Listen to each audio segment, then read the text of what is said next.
السعال الديكي هو مرض معدي، مرض جرثومي بكتيري، اسمه بالانجليزي بورديتيلا بيرتوسيس. السعال الديكي بالعبراني الشعيرة، بالانجليزي بيرتوسيس اسمه. نعم. مرض معدي اللي بيسبب التهاب بالرئتين، والعلامات الأولى هي سعال جدا جدا، بنوبات سعال شديدة جدا لدرجة التقيؤ، ومرات ممكن يصير حبس للنفس عند الأطفال خاصة.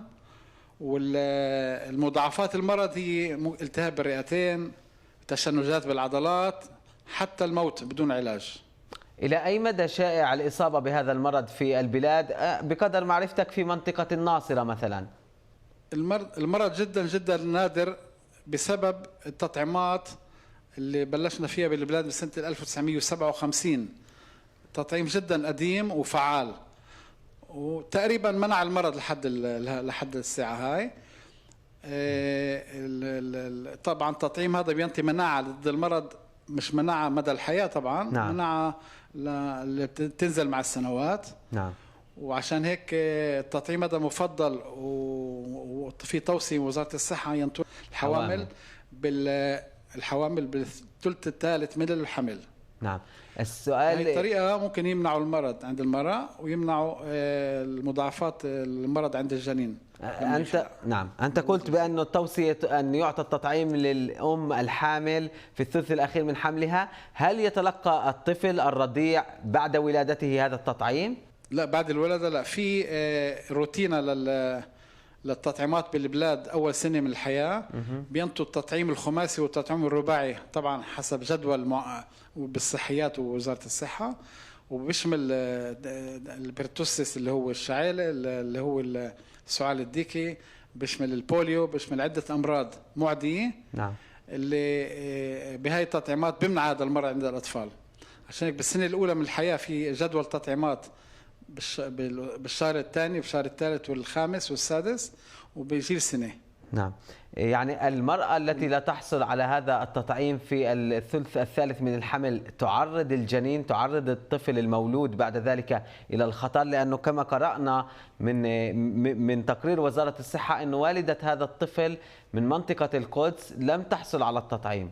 طبعا التطعيم هذا مفضل انه ينطوه زي ما قلت لك اول سنه بالحياه، وينطوا المراه الحامل بالثلث الثالث.